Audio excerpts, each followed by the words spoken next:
You burst out of your father's pouch, somewhere in the Indo-Pacific, with hundreds of your siblings pouring out around you all at once. The current grabs you immediately and pulls you sideways, away from your father and away from each other, and within seconds, most of your siblings are already gone from view. You need something to hold on to, so you curl your tail around the nearest thing you can reach, but it's just open water, and your tail closes around nothing. You try again, reaching for a drifting strand of algae, but the current pulls it past before your tail can lock around it. Then a small fish cuts through the group of your remaining siblings with its mouth opening wide, and two of them disappear in a single pass. You pull your tail in and go still, letting the current carry you rather than fighting it, so the fish has nothing to track. It circles once and then moves away. A thin strand of seagrass drifts close enough to reach, so you throw your tail around it and squeeze until the grip holds. Your father is already gone. There are no siblings left nearby. You are half the size of a human fingernail, and everything around you is already hunting. A transparent shrimp drifts past your face and you snap at it with your snout, but your aim is off and it passes straight through. You try again as another one drifts by, this time angling lower, and the suction pulls it in. That is the first thing you have ever eaten. But staying on this single strand of seagrass is not going to keep you safe for long, and you are going to need to find better cover before something larger comes through.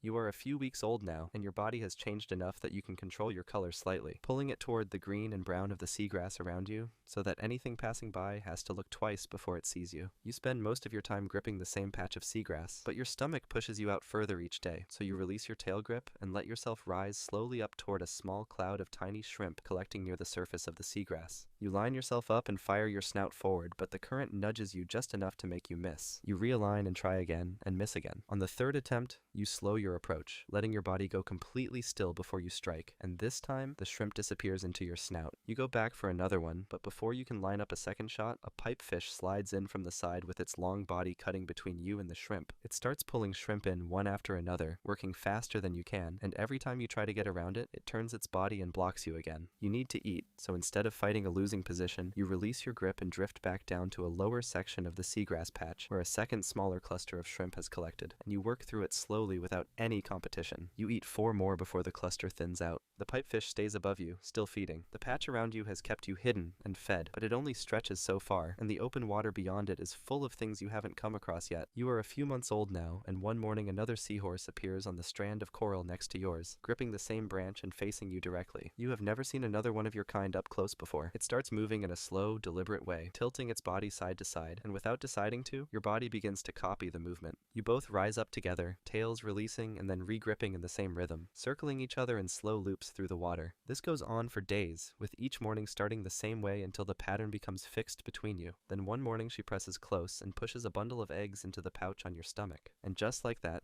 she is done and drifts away into the seagrass. Your pouch seals closed with the eggs developing inside, and you grip your branch tighter because your body is heavier now and the current pulls harder. A crab works its way up through the seagrass below you, snapping its claws at anything it passes, and you pull your tail tighter and go completely still, watching it move underneath you with its claws opening and closing. It reaches your branch, pauses for a moment, and then drops back down and moves away through the roots. The eggs inside your pouch are still developing, and your body is the only protection they have. You stay gripped to the branch through the rest of the day. Something is going to come out of your pouch soon, and when it does, you will have no way to stop what happens next. You are 4 months old now, and your pouch starts pushing outward on its own, with your body contracting in long, slow waves that you cannot stop. The opening splits apart, and the first juveniles come out in a thin stream, then faster, then all at once in a cloud that spreads through the water around you. You cannot stop releasing them, and you cannot do anything to protect them, so you grip the branch and hold still while they pour out. A race appears within the first minute, pulling juveniles in with quick snaps, working along the edge of the cloud and moving closer with each pass. By the time your pouch empties, the water around you has thinned out and most of them are gone. A small number have reached the seagrass and pushed themselves into the roots where the wrasse cannot follow, but you cannot tell how many. Your pouch closes and your body pulls back to its normal size. The next morning, your partner comes back to the same branch and tilts her body to the side, starting the morning dance again, and your body copies her before you have time to think about it. Your pouch is already starting to prepare again. The cycle is going to begin again before your body has had a proper rest, and the same Roz is still sitting at the edge of the seagrass with its eyes moving across the water.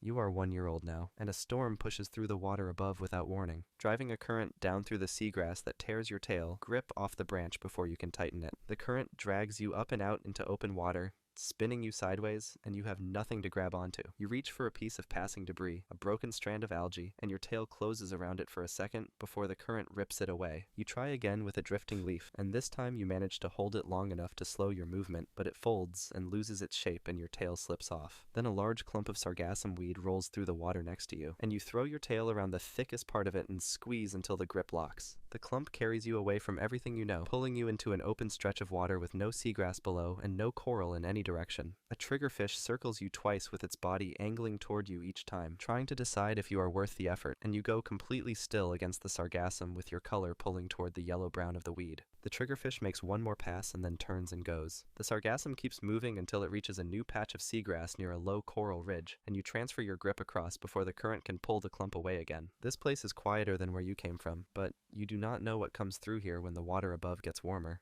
You are 2 years old now, and a rival male has moved into your section of the seagrass patch and started performing the morning dance with your partner. You need to drive him out, so you move toward him and wrap your tail around the same strand of coral he is gripping, and you start pulling in the opposite direction. He pulls back, using his body weight to drag you toward him, and you lose grip twice before you find a better position lower on the strand where the anchor is stronger. You twist your body sideways and push your full weight into the pull, and his tail grip slides up the strand by a small amount. He repositions and drives back just as hard, and you hold for a long stretch without either of you moving. Then you twist again, fast, and his grip loses the strand completely, so he drifts backward into the open water between the seagrass rows. He circles for a moment, and then regrips a strand farther away. Your partner comes back to your branch and starts the morning dance with you, and the rival watches from his new position without moving closer. 3 days later, he comes back to your strand and tries again, and again you outgrip him until he loses the strand and retreats. After that, he stops coming back. Your grip is strong enough to hold this patch, but something larger than a rival male is eventually going to test it, and when that happens, holding a strand of coral is not going to be enough.